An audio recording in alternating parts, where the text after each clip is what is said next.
watching all these so-called NFL draft analysts be so wrong, so we decided to push our mock drafts out of the dark and into the light.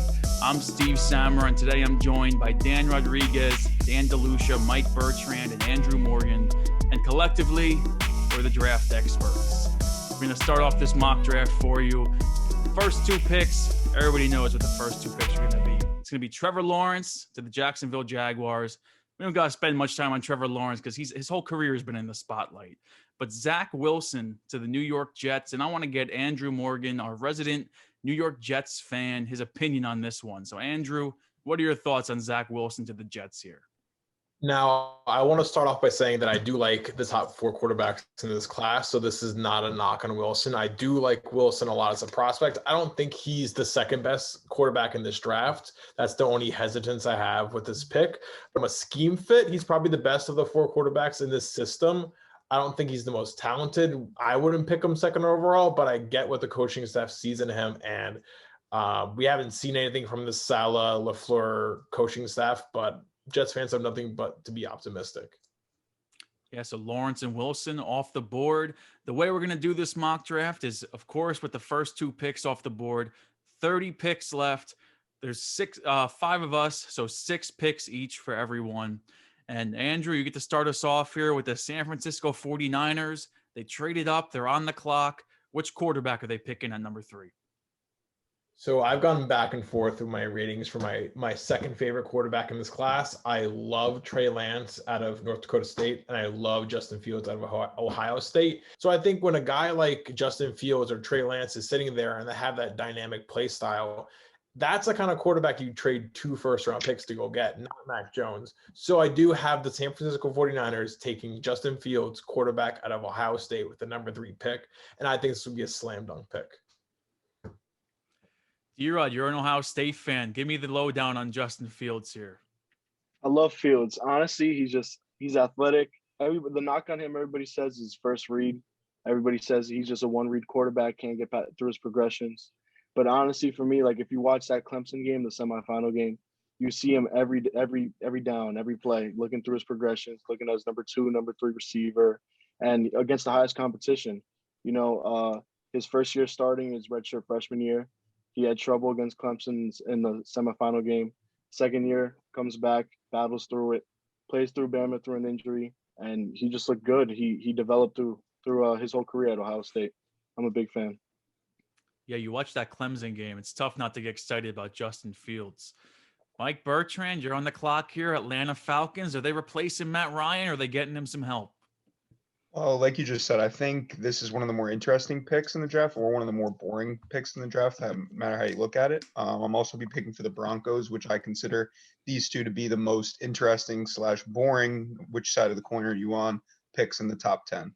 You don't really know where either of these teams are going. We're starting with the Falcons. We were talking before we started recording about how Sewell used to be the consensus first non-QB going. And that has all of a sudden changed with pro days and advanced scouting and all that stuff. So for number 4, I will be picking Kyle Pitts, tight end from Florida. I think he's a generational talent. I think that he is one of the most popular players in the draft. I'm a big stats guy, so just some numbers for you. He had 43 catches, 770 yards, and 12 TDs in 8 games last year, which are all better totals than his 2019 full 12-game schedule, which is absolutely insane to me. The Falcons just hired Arthur Smith. Arthur Smith just got the best out of somebody named Jonnu Smith, who just got $50 million to play football. He sucks. That's my take on Jonnu Smith. And if he can make Jonnu Smith into a semi-star, pretty much, or an up-and-coming rising star, I cannot even imagine what he can do with Kyle Pitts. I'm of the mindset that Matt Ryan isn't washed yet. I think he's getting there. He's certainly not good. I don't think he's bad. I think you can win with him. They have plenty of other options. And if you want to keep using Hayden Hurst in the traditional tight end role, I think Kyle Pitts can honestly play anywhere in the receiving core, and he would succeed. Yeah, you put that man anywhere on the offense, he's going to produce. I mean, I before this year, I was hoping he could follow the Giants, but God. No. But fifth pick in the draft here. We go back to D-Rod for the Cincinnati Bengals. Who are they getting for Joe Burrow? So with Joe Burrow, we're going to connect him with Jamar Chase back again. You know, in college, they had the outstanding year. Burrow won the Heisman. Chase won the Biletnikoff Award. He's the best receiver in the nation. 20 touchdowns that year. You just can't find that connection anywhere. And I know the knock is saying, like, you got to protect Burrow. But the thing is, the problem with their O-line is the interior. If you look at last year, a lot of their problems were in the interior, both guards and center position. They signed Riley Reid from the Vikings to play left tackle this year. And they have Jonah Williams, the rookie from a couple years ago, to play right tackle. So I think, you know, you don't have an interior lineman that you could take care of 5. So why not, you know, pair Burrow back up with his guy and bring back Chase, get that connection going again. This is a deep interior lineman draft, but man, there ain't another Jamar Chase in this draft. And that connection, that's special.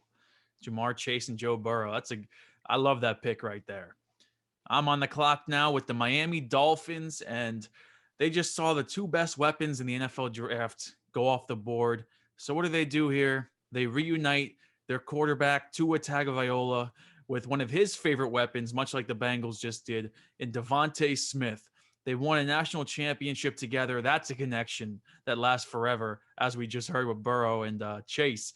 Devontae Smith, just an amazing prospect. The only knock on him is his size. I don't care about that. Devontae Smith, this guy's going to be a superstar in the league. So Devontae Smith to Miami. And Dan DeLucia from San Diego, you're on the clock. But I think Bill Belichick's ringing your line here. I think D-Rod's trying to make a trade with you. So when it comes to the Lions, I think this board is just terrible for them. They're in this draft. If either Devontae Smith or Jamar Chase is on the board, I'm very confident in them going with that pick. However, Danny, you are the New England resident here. Well, I guess New England picker, I should say. What did you offer me and what did I accept? So I offered you the 2021 number 15, 2021 third round pick, and the 2022 first round pick. And I get back your number 7 pick and 2021 fifth round pick. So with the pick we get up with, we get number 7. We're going to take Trey Lance from North Dakota State University. I know the knock on Trey Lance is that he only has 13 career starts, and he played lower competition playing in the FCS. But I think this is a perfect situation for him. You have Cam Newton there as a bridge quarterback, running style quarterback, just like Lance is, very athletic. And I think McDaniels and Belichick, they want to, revamp that offense. They want to go with a running style quarterback, something to change them up. With McDaniels, possibly taking over the realms eventually of Belichick, I could see him going with that way. And Lance gets a year to sit behind Newton, take over, and see what happens over there in New England. The QBs in the division become stacked, very young, and it'll be fun to watch for the next 10 and 12 years. Now, that's not the prototypical New England quarterback you're getting there. You would have thought, back in the day that Mac Jones is the pick there. So why did you go Lance over Jones with that pick? I think Lance just fits better. He has more potential, stronger arm. And I just feel like he fits that McDaniels, style that he wants to run. He wants to have those QB runs, the reads, all that type of stuff, quick game. And Lance just has, I think, a better overall arm than Mac Jones. I can butt in here. He's super athletic. They just signed 2 super athletic tight ends. I think they're going to be running crazy motion plays. I think that'll open up Lance to either run the ball or little dump offs to Johnny Smith, little dump offs to Hunter Henry. And I think that's a great fit. Yeah, Josh McDaniels is grinning ear to ear at that thought right there. Andrew, Carolina Panthers on the clock, and they must be loving the way this board is shaken out because the number 1 offensive tackle, the number 1 cornerback, both still on the board. Who do they choose? The Carolina Panthers are sitting pretty at number 8. If the board falls the way it does, especially if 4 quarterbacks go in the top 7, they're sitting pretty, and they have either the top cornerback, top wide receiver, top tackle. One of those players is going to fall to number 7, and Carolina's already a pretty decent roster for picking in the top 10. They were competitive a lot last year, and I will have them taking Penei Sewell out of Oregon. For most of the draft all season, like Mike said, he was the second best prospect outside of Trevor Lawrence, the best non-QB prospect. Now there's a debate between him or Pitts, and offensive tackle isn't like the prettiest, flashiest position. So that's why I could see him falling behind guys like Devonta Smith and Jamar Chase. But I think this is a perfect fit for Carolina, who just acquired Sam Darnold, who where I stand with Sam Darnold. But if you're going to make a move like trading a second-round pick for Sam Darnold, you have to protect them and do what the Jets failed to do and build that line. They already have a solid receiving core of DJ Moore, and I know they let Curtis Samuel go, but their pass catchers are good. They have Christian McCaffrey, Robbie Anderson. So Matt Rule in place, that offense could be scary with a tackle like Sewell. Yeah, Sewell, to get the best tackle in the draft. Carolina makes out like bandits. They don't have to get their quarterback of the future there at number 8. Number 9, Mike. Is it going to be exciting? Is it going to be boring? The Denver Broncos. Here we go. Let's hear it. So I think this is, like I said before, this is a complete wild card of a pick. I could see them trading out, which I think would be stupid, even though I could see them doing it because the board is so weird at this point.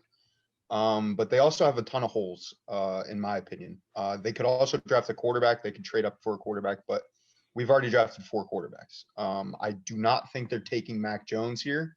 You can just roll your dice with Drew Lock. I think you're getting similar, if not better, production from Drew Lock than you are with Mac Jones. So the pick here, in my opinion, he's the best player left on the board, and that is Patrick Surtain, cornerback from Alabama. He's a big, physical, NFL-ready cornerback. He's got all the traits you need to succeed at the next level.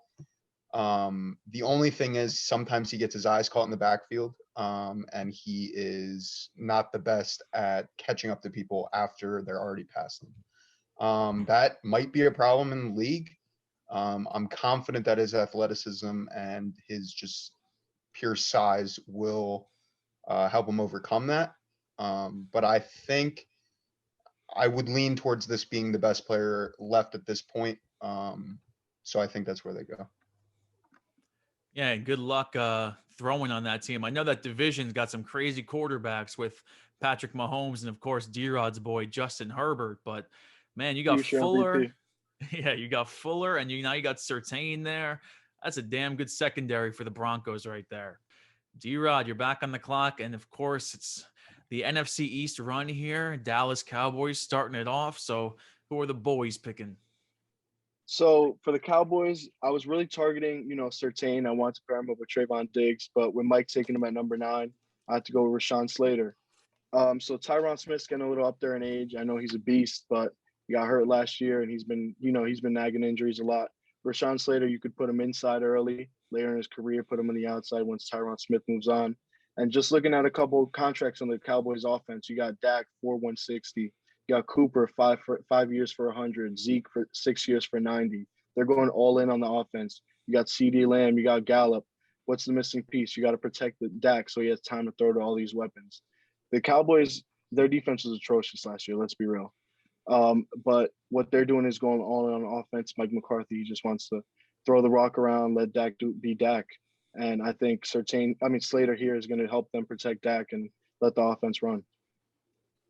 One thing that Slater did while he was at Northwestern is he really took care of Chase Young when they faced off against Ohio State. And he's going to get to see him 2 times a year. This can be a hell of a matchup to watch when the Cowboys face the Washington football team. And of course, even that's we don't even know what the name. I think they should stick with that name. I like the football team. Make them the footballs. They released the list of like 200 team names, so I guess we'll see which one they pick. Make them the footballs. Can you scrub that out, please, Steve? The Washington footballs. That's a great team name. Stick to the point. Football. Let's get to the point here. Yeah, that's the literal team name. Now we stay in the NFC East, and the New York Giants are on the clock, and I'm making the pick for my Giants. And here I'm going with Micah Parsons, Penn State University. I'm going with a defender. I know Dave Gettleman said he wanted playmakers. Well, he got Kenny Galladay. He got John Ross. And now he gets Micah Parsons for Patrick Graham's defense. And this guy, he's the best defensive player in the draft, in my opinion. He has the potential to be one of the top linebackers in the entire game. On the Matt Lombardo podcast today for Penn State, Mike, you might remember this guy, Shaka Tony, was on the show. And what he said of Micah Parsons, it just says it all. He says, you're getting the best linebacker in the draft. He's going sideline to sideline. He'll clean up other guys' mistakes. He's relentless, and he's a once-in-a-generation type player. Reminds him of Luke Kuechly, Ray Lewis. Sign me up. That's all you got to say for him. He's a modern-day linebacker. He is the most modern-day linebacker in the draft. I'd argue he's the most complete linebacker in the draft. He can do it all. The only thing that I would say is a takeaway, having watched him play at Penn State, is that he's a little dumb almost. His eyes get caught in the backfield a lot. But he's crazy athletic. He's crazy fast. He's crazy powerful. So again, like I said with Surtain, and to back up what Steve said, I think that being that uber athletic and generational, you're gonna be able to beat guys even when getting caught in the backfield. Yeah, I'll take the athleticism, then we'll figure it out. Coach him up. I got confidence in Graham. I got confidence in Judge. I got confidence in Sean Spencer. So they'll figure it out for him. And then, Dan, you got the Philadelphia Eagles. Make your first selection of the draft. What's it going to be? So I understand I might get a little heat for this pick. And, hey, I got a little heat from this draft panel. But that's all right. I don't care. The way I'm looking at it in this perspective is the Howie Roseman idea. Now, last year, Howie Roseman goes out and he drafts Jalen Reagor over Justin Jefferson. He got a lot of flack for that. That was a terrible pick in hindsight. The Vikings even laughed at him. They were laughing on camera. It was a terrible pick. However, when it comes to that, I think Howie Roseman he kept his job after all this. First of all, how crazy is that he still has a job? And now he got a new coach coming in. He's probably got more years left. I mean, he's not going to get canned. They understand this is a rebuilding year. Let's take the corner. In my eyes, I love him on tape. I understand that he's going to probably have to sit out for a year because of the injuries. But give me Caleb Farley to Philadelphia. I really like him. You have Darius Slay, 2 more years of him. Hopefully by the next year, the Eagles could be a formidable team in the NFC East. Pair them two together. I really like his potential in this draft. I understand it's a little high. They trade it back. Look, it's Howie Roseman that's making me make this pick because he is just too – Eagles fans understand he just won't, draft another receiver and admit defeat off a first-round pick in last year's draft. I will say that I'm super excited about Caleb Farley. I think the injury sucks, but I think that he is almost at Surtain's level, if not at Surtain's level. So, sorry, go ahead. Well, Andrew, you're on the clock here, and you got a big pick here, a lot of pressure because D-Rod's going to be looking at this one closely. So who you got for the Chargers? I wonder why. Guys. Okay, so the number 13 pick, I think the Chargers will like how the board felt with them. They have a guy like J.C. Horn they can go with. They have guys like Christian Darrisaw, Elijah Vera Tucker, all options because O-line and cornerback are definitely the 2 biggest needs.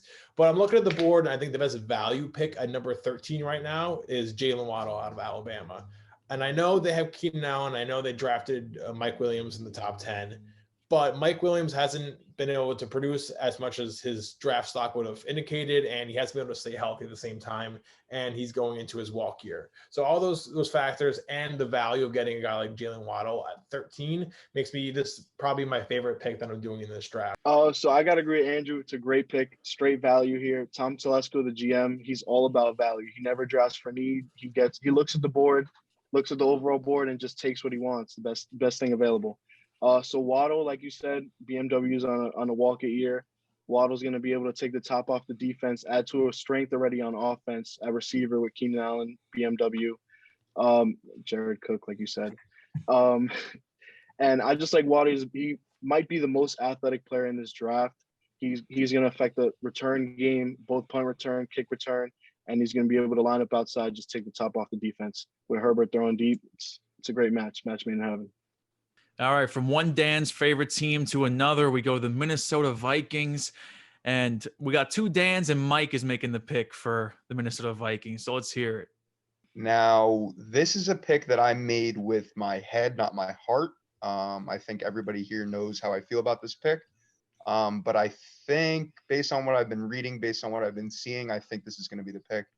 And that's going to be Elijah Vera Tucker, offensive tackle / guard from USC. He, as I said, he can play either position.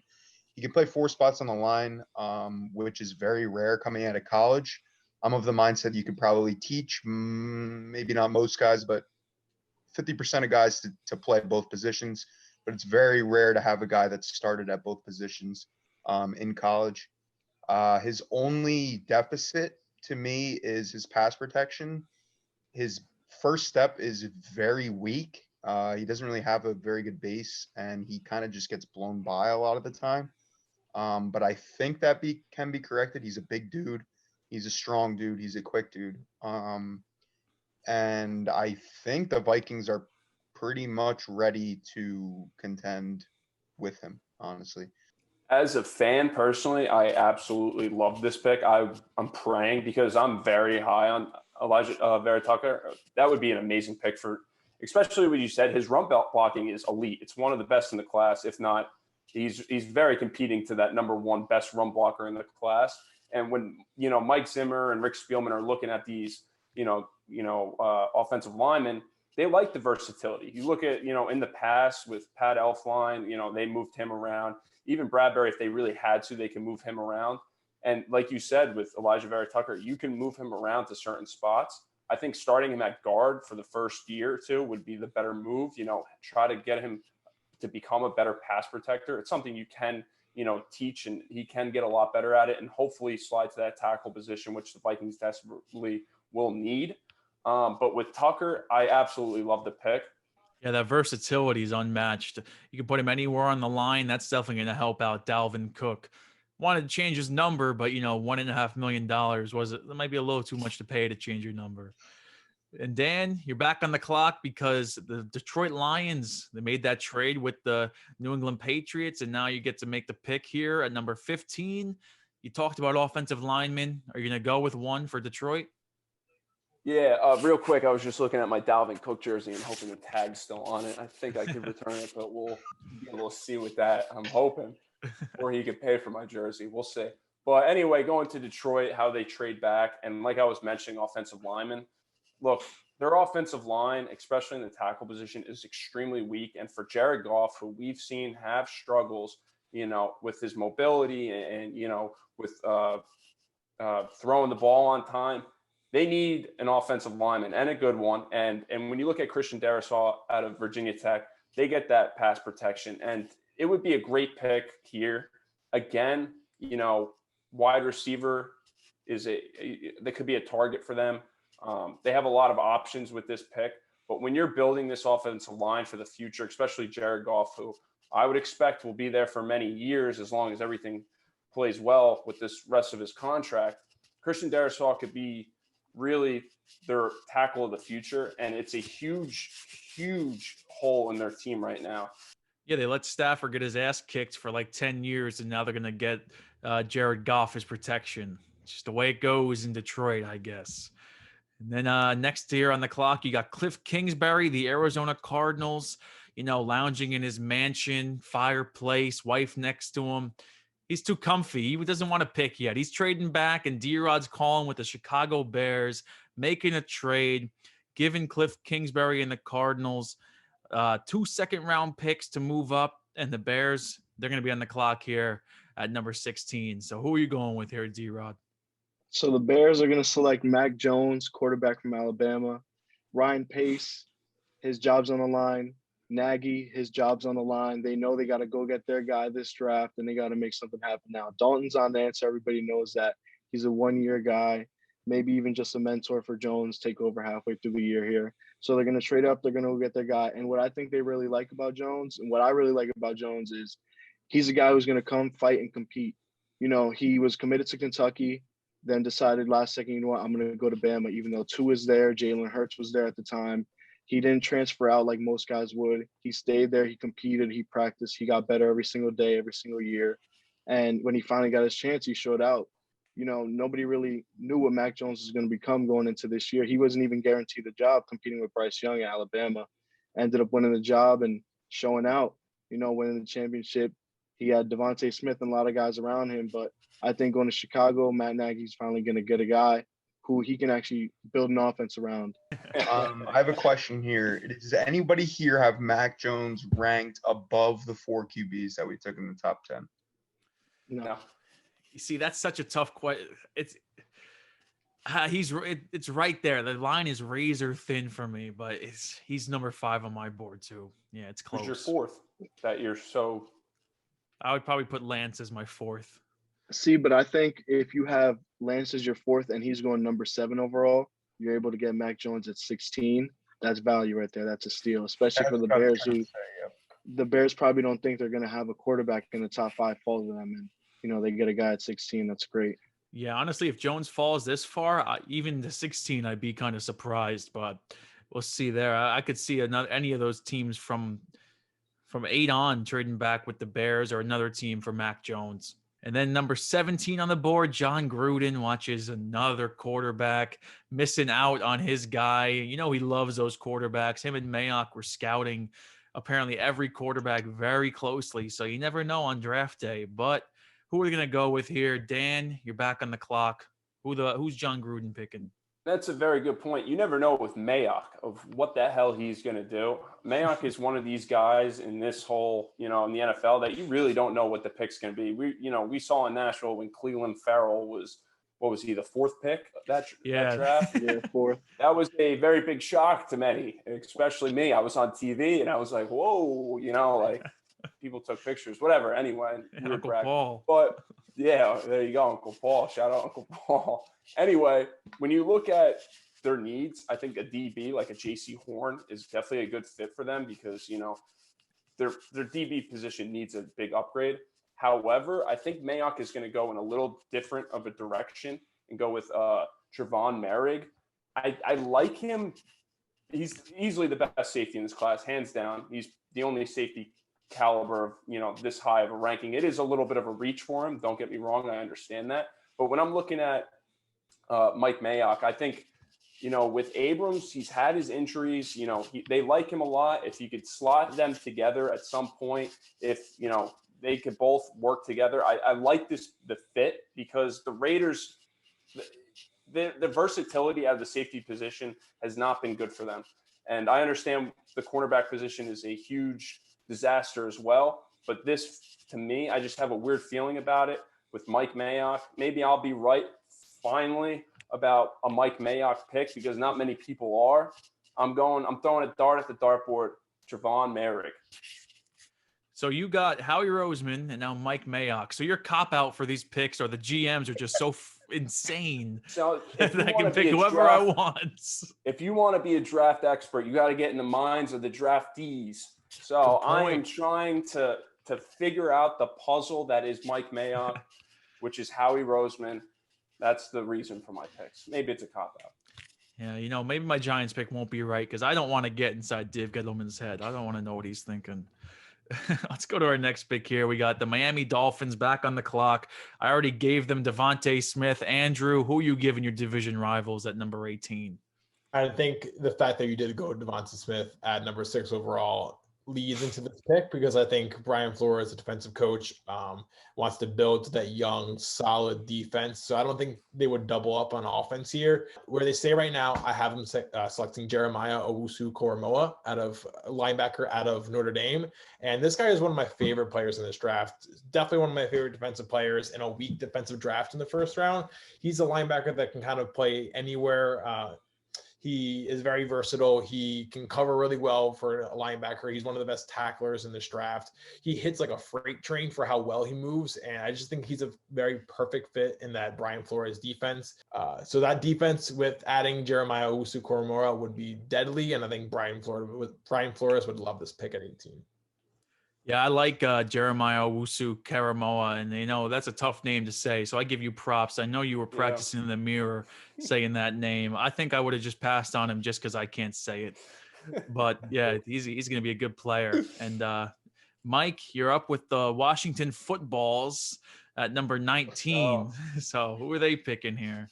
I do just want to start off by saying screw you, Steve, because I was already preparing a joke for complimenting Andrew on his pronunciation, and now my popularity is stolen. But with 19, picking for the Washington Footballs, this is, in my opinion, the most underrated player in the draft. I think he has top 10 talent. I think he is going to be a linebacker in the league for 10 plus years. And I absolutely hate that the Washington Footballs are going to be getting this guy. I truly believe that he is the pick here. I think he will be here. Matt is Zaven Collins, middle linebacker from Tulsa. He has been arguably the best tackler in the country for at least the last 2 years. He's an absolute monster. He's a throwback of a linebacker from the 80s and 90s. He's a 6'5", 230 dude playing middle linebacker. You do not see that anymore, straight up. And like I said, he's a masterful tackler. The only knock against him is he's not that fast. And because of that, I can see him as the pure middle linebacker in a 4-3, where he's just kind of covering the middle of the zone. Or I could see him as one of the middle linebackers in a 3-4 as well. And I think getting him at 19 is an absolute steal, and I think he will definitely be there by then. You gotta love those small school linebackers. Tulsa coming into the league, he's got that grit, he's got that heart. So Zaven Collins is one of my favorite players in this draft. My dream is he falls somehow to the Giants in the second round, but I know that's not going to happen. In Washington, they get a good one, and we get to face him twice a year. Thank Lucky God. us. And now I get 2 picks in a row here because of the Cliff Kingsbury wanting to relax, making the trade, and he still gets his guy. 20th overall, he gets J.C. Horn. That's a steal, in my opinion, 20th overall. Replace Patrick Peterson with this beast out of South Carolina. All you need to know about J.C. Horn, you go watch that tape from when they played against Auburn, and he just shut down everybody he was matched up against. And I really do like him out of South Carolina. SEC toughness, little grabby sometimes, but I think they'll be able to teach that. And I really do like J.C. Horn. I think he's going to be a shutdown corner in the NFL. I know, Andrew, you like J.C. Horn a lot, so why don't you tell me what your thoughts were on him? Yeah, I'll start off with saying I know Dan and Mike really like Caleb Farley, as Dan had him going number 12. I do have J.C. Horn. For a little bit, I had J.C. Horn above Patrick Surtain, but then I came to my wits and realized that Patrick Surtain is one of the best cornerback prospects that I've seen. He's phenomenal. But J.C. Horn, just his physicality and his grit and his toughness and the way he tackles as a DB, you just don't see in the modern NFL. And part of that is because how grabby he is and how physical he is. And a lot of that doesn't fly in NFL. So that would be my only pause with him, is how physical he plays and how that might result in some penalties and him changing his game a little bit and not being who he is as a player. But what I saw on tape and the way that he played, I love that kind of mental toughness, getting in the receiver's head, make it tough for them out there. So I love J.C. Horn. I think him at 20 is an absolute steal. Yeah, and then at 21 for the Indianapolis Colts, I have them selecting Kwity Paye out of Michigan. And this is another pick that I think is kind of a steal because he's the first pass rusher off the board, and he doesn't come off the board until 21st overall. Premium position, arguably the best pass rusher in the entire draft. He's not my number 1, but I know a lot of people have number 1 on their board. The way he stops the run is just phenomenal for a defensive end. And if he can really hone in his pass rushing skills, this guy could be a star in the league. I know a lot of people are passing on him because he's not super ready, NFL ready when it comes to rushing the passer, but against the run, he is phenomenal. And you're going to need that in the AFC South with Derrick Henry running through your teeth every single week, twice a year. So they go Kwity Paye here. D-Rod, you watch Kwity Paye play Ohio State for the last couple of years. What's your thoughts on the pick here? He's very versatile. He had a really great year this year, breakout year. He was always a solid guy, program guy. Started off as a backup role, got more and more playing time as he developed. This year, he really broke out.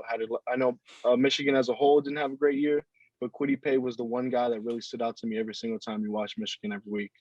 And I think he fits in really well right here with this team, with the Indianapolis Colts. They got DeForest Buckner on the inside. You put Paye next to him, and you'll be able to have, a really strong tandem there on the defensive line.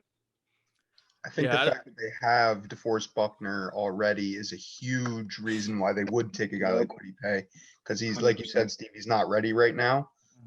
In my opinion, I think he's going to be very good. He's kind of being looked at as sort of a joke pick right now, which I don't really understand, maybe because he's got a funny name. I don't really know. But he is super athletic. He's super powerful. He's just not really that football smart. Sometimes he's not in the right spots. But he's an absolute freak. And I think like everybody just said, DeForest Buckner being there and already having a set defense, the Colts are going to be a contender next year. Perfect spot for him. Yeah, and Eberflus, that guy's he's a genius. He'll get the Yeah. most out of Kwity Paye. Yep. And out of all those pass rushers, he may not have the highest ceiling, but I think he certainly has the highest floor. And that means a lot to a lot of NFL coaches. 22nd overall, we're staying in the AFC South because, that's the most exciting division in football. And Dan, 22nd overall, Tennessee Titans are on the clock. We're not in Nashville this year. It's not as exciting, but they're still on the clock. So let's hear who they're picking. Sadly, I miss Nashville every single day of my life. My God, what a city. Anyway, let's talk about Tennessee. Going after last season, I mean, you could have thrown the house and said, hey, they're going defensive line. This is a lock. Their line was the worst in football. But, hey, free agency came around. They cleaned that up a lot. So that's not their biggest need. Their biggest need right now is that defensive back. And when you're talking about some of the more slept-on players in this entire draft, I think Greg Newsome out of Northwestern is one of the most slept-on cornerbacks because let me read some stats real quick. Last year, of all the cornerbacks in college football against single coverage, he had a 10.5 completion percentage against him. That was ranked number one out of all these guys in this draft with a 31.7 passer rating. He's extremely athletic. He's one of the top in terms of athleticism of these corners. He's got it all. I mean, he's extremely physical. He reminds me a lot of Cameron Dantzler. Granted, Dantzler, was a third-round pick. Greg Newsome is way more athletic, and he can really be hard on the press coverage. He's got great length and good recovery speed. He's, like I said, one of the more slept-on cornerbacks. He could be one of the best cornerbacks in this class when it's all said and done. I love this fit to Tennessee. I do like that pick of Newsome there. He is a little gritty cornerback, and he gets his way into the first round. I think he's going to be a good player in the NFL. Andrew, you're up. New York Jets, your second pick of the draft. Who are they picking here to go with Zach Wilson? So this is a very, very crucial pick because I can't remember the last time the Jets had a chance to draft another player in the first round after drafting a quarterback. Last time they drafted a quarterback, they had to give up 3 second-round picks. Now they have one falling into their laps, and they have another first-round pick to complement that. So I have the Jets taking Tevin Jenkins, offensive tackle out of Oklahoma State. And Tevin Jenkins has been a riser this draft period because he started off as like a borderline first-round kind of guy. He's easily in that tier 2, tier 3 of offensive tackles, but I think that his stock has been rising, and the more I watch him, he's just a really physical tackle, and I think he has the kind of physicality and power to play inside because the Jets do have George Fant, who had a decent year and is getting paid a decent amount of money to play right tackle. So I can see Tevin Jenkins being a guy who comes in year one, plays guard, sticks in that left guard, right guard spot, and then transitions to a tackle spot in year 2 or year 3. And I think this is the perfect situation to draft an offensive lineman because you're drafting a guy in Zach Wilson who the biggest knock on him is injuries and working under pressure. So you want him to be comfortable back there. You don't want him taking big shots because he's not the biggest guy in the world. So do the opposite of what you did for Sam Darnold and forget about drafting defensive linemen in the first round. Draft offensive linemen and build what you started with back then and continue to build that offensive line where you can finally have a good running game because God knows how long since they had a good running game and consistent quarterback play because they could stay upright. Got those 2 bookend tackles, young, gigantic, hulking tackles with Becton and now Jenkins. It's going to be tough to get to the quarterback there. Even if Zach Wilson's a little small, still going to be tough to get to him. I don't know if you'll be able to see him under those big offensive tackles. And then Mike, you're up on the clock here with the Pittsburgh Steelers. Mike Tomlin just got an extension. Who is he getting for Big Ben Roethlisberger here? So as I look at the people I've drafted today, I have 2 picks, including this one left. I really only dislike one prospect, and this guy is somebody I'm super high on as well, the guy I'm about to pick. I'm pretty high on guys that have been injured and then take their draft stock, see it fall down. But I do kind of feed into the injury bias here because he's been injured so often. That's Landon Dickerson, center, guard, tackle. I think personally he could play it all from Alabama. This guy has been starting for 2 or 3 years, I want to say, at Alabama, which is just speaks for itself. So I think the injury history is a legit concern here, unlike I usually do. But he is a crazy good locker room guy. As you saw in the national championship, I'm sure everybody watched. He's lobbying Nick Saban to try to get in the game, and he returns to the field, standing ovation from the crowd, and he high fives and hugs every single player in the huddle. Everybody's pumped up to see him in the huddle, and I think that speaks volumes to how good of a player he is, how good of a person he is. I think the Steelers are the type of organization to draft personalities and people as well as talent. And I think this is a huge get for them. They lost Pouncey, they lost Villanueva. And like I said, I think he can play any of the 3 positions on the offensive line. He's played them all at Alabama. So I'm pretty excited about this pick. Yeah, I wanted to chime in real quick, and because I said when we discussed this mock that I like this pick a lot for the Steelers because they've lost a lot of pieces on the offensive line, and that's you can tell with Big Ben back there getting killed because he's not mobile, and this offensive line can't generate a running game and can't generate any protection for Ben. And I think Landon Dickerson is one of those guys who, because of his injury, he goes later than he should. He's going to end up being one of the best offensive linemen, period, in this draft. Yeah, I just remember the scene when he got injured in the SEC championship game, and every single Alabama player is near the cart cheering him on. And you don't see that with every player gets injured. So you could tell that guy had a huge impact on a championship caliber locker room. And then, of course, like you mentioned in the Natty, when he gets to snap the last ball of the game and everybody's freaking out, that was a pretty cool scene too. 25th overall, and D-Rod's rejoining the draft. He traded away. He was gone for a little bit because he made a lot of trades to get up into that top half. He's back here with the Jacksonville Jaguars, back on the clock. His boy, Urban Meyer. Who's he going to select with the 25th pick? All right, so I really thought a lot of ways to go with this pick. You know, it was one that I put a lot of thought into.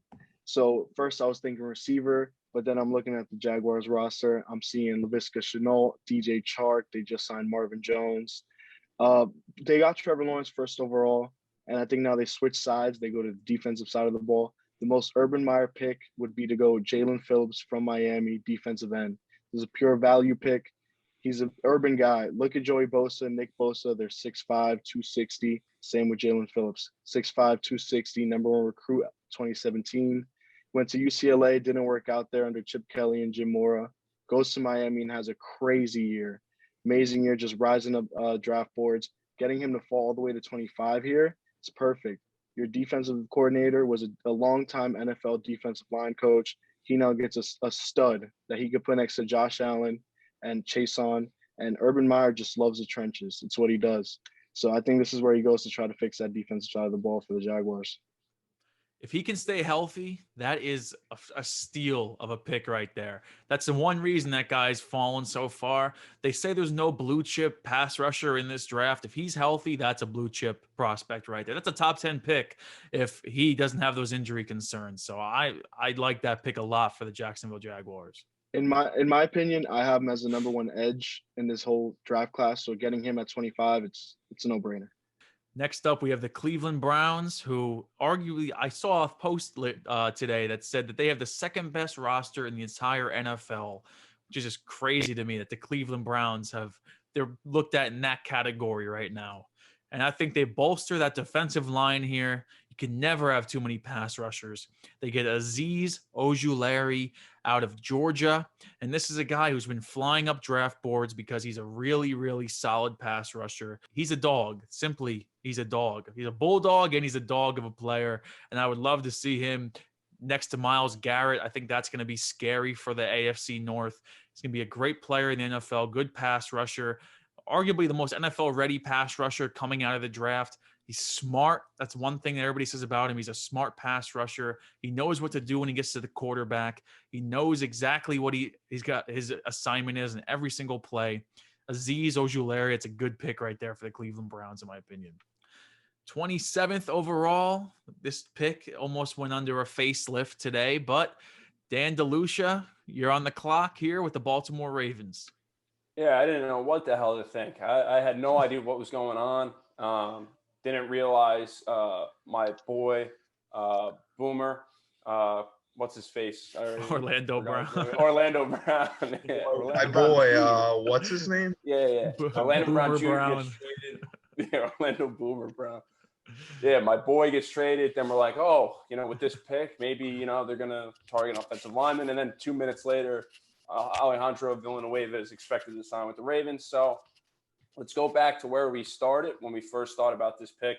And their biggest need, it's no question, they need a wide receiver to help out Lamar Jackson. Willie Snead was not the answer. Des Bryant outside, not the answer. Holly Boomer Brown, my boy. But, I mean, when you look out in terms of getting that number one wide receiver on the outside, that's why I like the Rashad Bateman pick here for them. Rashad Bateman's got the size. He's got good hands. He's pretty good off the press. It's a good fit. But what's interesting about this pick is I know for a fact they got to go wide receiver. But when you look, you have 3 top receivers that are going. The 4th pick or the 4th wide receiver taken, it could be Bateman. It could be Tony. It could be Marshall. It could be Moore. There's a lot of guys in that conversation where the Ravens are going to have to do their due diligence on. But I like Bateman the most, watching him a lot in the Big Ten. I think he played exceptionally well this year against many good defenses. Bateman's my pick out of Minnesota. If anybody wants to look at Rashad Bateman absolutely dominate one of the better defenses in the country, you go on YouTube, you type in 2019 Rashad Bateman versus Penn State. You take your pants off, you have a great day. That's all I got to say. That was a bad game for Penn State. Not great. All right, Andrew Morgan, you're on the clock here with the New Orleans Saints. Drew Brees, no longer a Saint. Jameis Winston and Taysom Hill going to have a little quarterback battle. Are they getting them a weapon? Yeah, and the number 27 pick has been very frustrating for the New Orleans Saints because they don't know what's going on with that pick because the Baltimore Ravens decided to drop a bomb on us today and then end up not doing anything and sitting on their hands. But I will have the New Orleans Saints, by hook or by crook, take a wide receiver, and they take Terrace Marshall Jr. out of LSU. And I think this is one of my favorite wide receiver prospects. I think it's great value at 28. I think no matter how it shakes out, if Bateman or Terrace Marshall are sitting on the board, that's perfect for New Orleans because that's that wide receiver to go with Michael Thomas's ex. So they needed another weapon outside of Michael Thomas. They've had some troubles throwing the ball, pushing the ball downfield because Drew Brees has gotten down there in age. But I'm one of the few believers that Jameis Winston can be a current and long-term solution just because I think that he has the arm talent and they have a good enough roster where they're not going to be picking in the top 15 anytime soon. So it's going to be hard to get one of those blue chip quarterback prospects. So I think they roll with Jameis. I think they get some weapons for him and kind of re-bolster that offense around Alvin Kamara and Jameis Winston or Taysom Hill. Yeah, no more. Maybe Terrace Marshall. Maybe he can run something other than slants that Michael Thomas has been running. So we'll see. He stays in NOLA, though. He's a Louisiana boy. In Louisiana.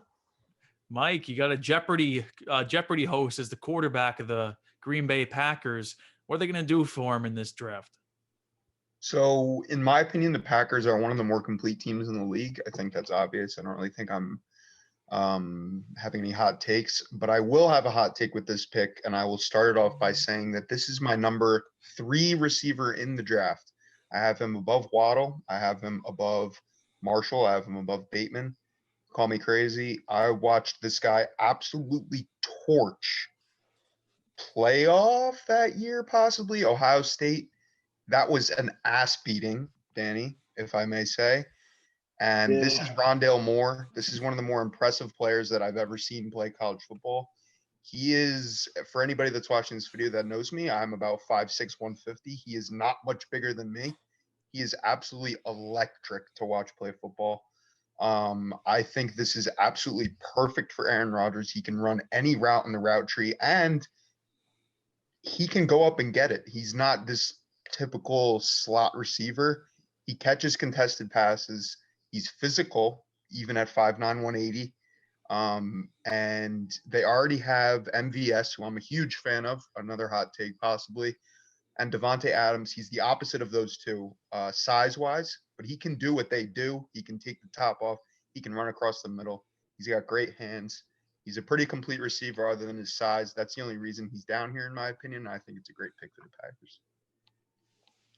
Yeah, Rondale Moore there. I'm imagining like a better Randall Cobb situation there with the Packers. That's scary. That's scary offense right there for a team that almost made the Super Bowl last year.